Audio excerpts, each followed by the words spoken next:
बिस्मिल्लाहिर्रहमानिर्रहीम, अस्सलाम वालेकुम। आज मैं आपके साथ एक सीरीज़ शुरू करने लगा हूँ सिंपल प्रेजेंट टेंस का सिंपल प्रेजेंट टेंस का मतलब ये होता है कि आपने रूटीन की बात करनी, जो रोज़ में बात करते हैं। तो आज मैं आपको बताऊँगा कि घर में जो खातून घर में अपने रहती हैं, वो घर के अंदर कितने उन्हें काम करने होते हैं जो उनके रूटीन का हिस्सा हैं। तो उस रूटीन के हिस्से में ज़ाहिर वर्ब्स इस्तेमाल होते हैं। तो मैं आपको फ़िक्रे बता के फिर आप अपनी नोटबुक साथ रखेंगे तो बहुत अच्छा हो जाएगा। आपको फ़िक्रे बताऊंगा, आप उसके मुताबिक उसे लिखते रहेंगे, नोट करते रहेंगे और उसे अगर रोज़ाना का आप हिस्सा बना देंगे, चूँकि रोज़ तो आप ये काम कर रहे हैं। अब जिस तरह मसलन पहला फ़िक्रा आपके साथ में कहता हूँ, I clean the house every day. I clean, अब देखिए वर्ब की फर्स्ट फॉर्म लग रही है, क्लीन यानी बेस फॉर्म जिसे कहते हैं। कर कौन रहा है? मैं। तो I clean the house every day यानी मैं रोज़ाना घर की सफाई करता हूँ। अब खातून पढ़ेंगे तो वो क्या कहेंगे? मैं रोज़ाना घर की सफाई करती हूँ। तो क्या हो गया? I clean the house every day, रोज़ाना। उसके बाद देखिए कि हम ये जो कपड़े धोने वाला काम होता है, कुछ लोग मंडे को करते हैं, कुछ थर्सडे को करते हैं, कुछ फ्राइडे को करते हैं, और आजकल जिस तरह बिजली के बिल आ रहे हैं तो आपको पता होगा कि कौन टाइम पे करनी चाहिए। तो जब आप कहते हैं कि मैं मंडे को लॉन्ड्री करता हूँ, तो आप क्या कहेंगे? I do the laundry. I do the laundry यानी जो लॉन्ड्री वाला काम है, कपड़े धोने वाला काम है, वो मैं कब करता हूँ? मंडे को करता हूँ। अगर आप फ्राइडे को करते हैं तो फ्राइडे लगा देंगे, आप थर्सडे को करते हैं आप थर्सडे लगा देंगे। बिल्कुल इसी तरह से जिन घरों में कार्पेट्स होते हैं तो कार्पेट्स को आप कहते हैं वैक्यूम किया जाता है, तो आप क्या कहेंगे? आई वैक्यूम, चूंकि वैक्यूम भी वर्ब है। आई वैक्यूम द कार्पेट्स रेगुलरली, मैं रेगुलरली कार्पेट को वैक्यूम करता हूँ, ये वैक्यूम करती हूँ। अब आपने देखे तीन वर्ब्स आपको सीखने को मिले। एक तो आपको मिला क्लीन का, फिर आपको लॉन्ड्री के लिए डू का मिला, और फिर वैक्यूम जो वैक्यूम क्लीनर होता है उसमें वैक्यूम भी वर्ब ही है और आप इसे इस्तेमाल कर सकते हैं। उससे आगे बढ़ते हैं तो फर्नीचर आपको पता है कि लिविंग रूम का हो, ड्राइंग रूम का हो, कहीं का हो, उसे डस्टिंग भी तो करनी होती है ना। तो आप क्या करते हैं? I dust. I dust. अब जब आप जिस जगह कोई डस्टिंग कर रहे हैं आप बोलेंगे आई डस्ट। मतलब आप कहते हैं I dust the furniture in the living room, यानी मेरा जो लिविंग रूम का फर्नीचर है मैं उसका डस्टिंग करता हूँ या उसकी डस्टिंग करती हूँ। तो आप इसे जब रोजाना का हिस्सा बनाएंगे आपको कोई दिक्कत नहीं होगी। इसी तरह से आप देखिए, आपको सवेरे सवेरे उठ के अपने बिस्तर भी तो समेटने होते हैं ना, तो आप उसको जो बिस्तर सवेरे बनाते हैं, समेटते हैं, तो आप क्या बोलेंगे? I make the beds in the morning. I make, MAK, make the beds. अब उसमें आप देखिए कि मेक कौन सा फॉर्म ऑफ द वर्ब है? वही फर्स्ट फॉर्म। अब देखें आई के साथ ही तो सारा लग रहा है। उसके बाद अब देखिए कुछ लोगों के छोटे छोटे बाग बगीचे घर के अंदर कुछ फूल फुलवारियां लगे होते हैं, तो आप क्या कह सकते हैं? भाई मैं उनको पानी देता हूं। तो आप क्या करेंगे? I water the plants in the garden. I water the plants. अब अगर वो गार्डन में रखे हुए तब गार्डन में जाकर उनको देंगे, अगर वो कॉरिडोर में रखे हुए हैं, वो कहीं टेरेस पे रखे हुए हैं, तो अब जाहिर है जगह बदल देंगे, टेरेस है तो टेरेस लगा देंगे। तो आई वाटर द प्लांट्स। अब इन द गार्डन की जगह पर वो जहां जहां रखे हुए हैं आप उनकी जगहों का नाम ले सकते हैं। उसके बाद अब देखिए आपका किचन हो, आपका वॉशरूम हो, आपको उसको मॉप करना होता है ना, वो जो पोंछा लगाना होता है, तो आप क्या बोलेंगे? I mop the floors in the kitchen and the bathroom. आपका जो वॉशरूम है या आपका जो किचन है उसमें आप जाकर क्या करते हैं? मॉप करते हैं, यानी पोंछा लगाते हैं उसके फर्श को। तो आई मॉप द फ्लोर्स।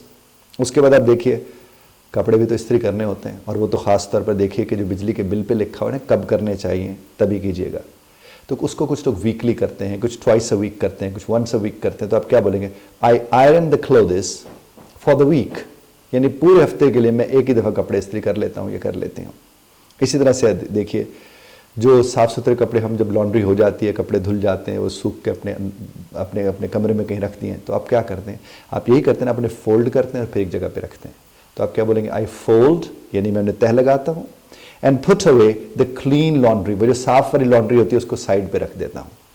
क्या करते हो? फोल्ड करता हूँ, उसको तह लगाता हूँ, एंड पुट अवे, और साइड पे रख देता हूँ। इसी तरह से देखते जाइए कि घरों में कूड़ा क्रिकेट होता है, तो अक्सर नॉर्मली होता है कि कुछ लोग तो रात को, कुछ शाम को, कुछ दोपहर को ना कूड़ा क्रिकेट निकाल के तो वो जमा कर देते हैं, उसमें से निकालते हैं, फिर वो जहाँ बिन में डालना होता है डाल देते हैं। तो आप क्या कहेंगे? आई टेक आउट, यानी मैं बाहर निकाल कर लाता हूँ। किसको?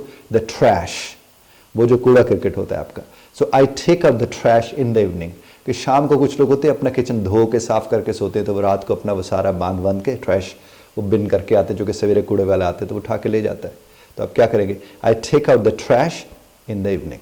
इसी तरह से अगर हम आगे बढ़ते हैं, क्लॉजेट्स हैं आपकी, ड्रॉर्स हैं आपकी, आपको उन्हें भी तो ऑर्गेनाइज करना होता है, ऑर्गेनाइज करना होता है ना। तो आप क्या बोलेंगे? I organise the closets and drawers. जो ड्रॉर्स हैं मैं उसे ऑर्गेनाइज करता हूँ या करती हूँ, मैं ऐसे क्लॉजेट्स को ऑर्गेनाइज करता हूँ या करती हूँ। Very simple. इसी तरह से आपने देखा होगा, हो सकता है वो जो आपका एंट्री वे है, जो आपका गेट है, जो आपका पोर्च है, वहाँ झाड़ू वाड़ू लगाने की बात है, तो आप क्या बोलेंगे? आई स्वीप। आई स्वीप यानी झाड़ू लगाता हूँ, झाड़ू लगाती हूँ। कहाँ पर? द पोर्च, पोर्च में, या फिर उसको एंट्री वे भी बोलते हैं, वो जो गेट आपका होता है जहाँ से लोग अंदर दाखिल होते हैं, आप वो कर सकते हैं। इसी तरह से आप देखिए जो बिस्तर की चादरें होती हैं, आप उनको भी तो साहब क्या करते हो? चेंज करते हो ना, बदलते हो ना। तो आप क्या बोलेंगे? I change the bed linens. जो बेड लिनन्स हैं आप उन्हें चेंज करते हैं।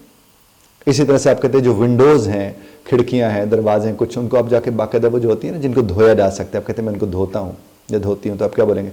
आई wash the windows on Sunday, on sunny days.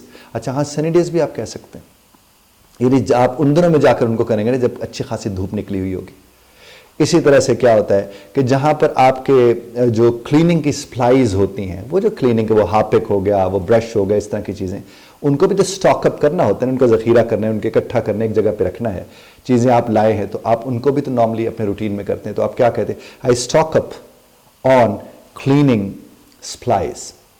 इसी तरह से देख लीजिए, आपके पेंट्री में चीज़ें पड़ी होती हैं जिनमें कुछ खाने पीने की चीज़ें ऐसी पड़ी होती है जिनकी आपको एक्सपायरी डेट्स देखनी होती हैं, तो आप क्या कह सकते हैं? I check the expiry dates in the pantry. वो आप कर सकते हैं।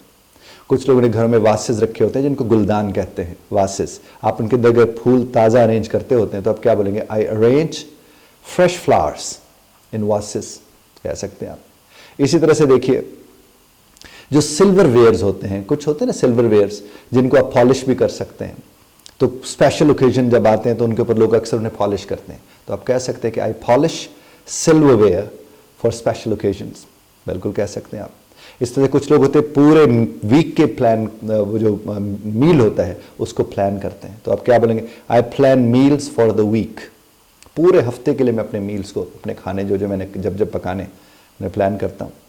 इसी तरह से हमारे घरों में ऐसी चीज़ें बाज़-औक़ात पड़ी होती हैं जिन्हें डीक्लटर करना ज़रूरी होता है, या फिर उन्हें डोनेट कर दिया जाता है। यानी डीक्लटर करना या डोनेट करना, वो आप लोगों को इधर उधर जो ज़रूरतमंद होते हैं, बस इनको बर्तन आपके पास ऐसे थे, 6 प्लेटें थी और आपको लगा कि यार 3 प्लेटें टूट गई हैं, 2 टूट गई हैं, बाकी रह गई हैं, तो वो मैं किसी को डोनेट कर दूँ, किसी के काम आ जाएगा। तो इस तरह से बहुत चीज़ें आपके पास गैर ज़रूरी पड़ी होती हैं, अपने वो भी आपको लगता है कि ये मेरी ज़रूरत की नहीं है, किसी के तो काम आ सकते हैं, आप डोनेट कर देते हैं, तो फिर आप उसे क्या बोलते हैं?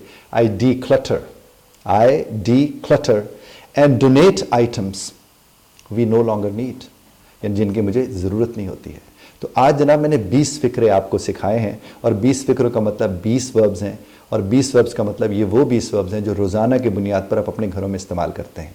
आप इसे लिखेंगे और अगर इसकी मशक करना शुरू कर देंगे तो इसका आपको बहुत बेनिफिट होगा। और उसका बेहतरीन तरीका ये है कि किचन में आप ये लिख कर अपने किचन के कबर्ड्स पर इधर उधर कहीं लगा दें, उन्हें बार बार उन्हें देखते रहें और उन्हें बोलते रहें, तो ये आपके रूटीन का हिस्सा बन जाएंगे। फिर आपको सोचना नहीं पड़ेगा और आप बोलते रहेंगे। खुदा आपको और हमें समझने और समझाने की तौफीक अता फरमाए।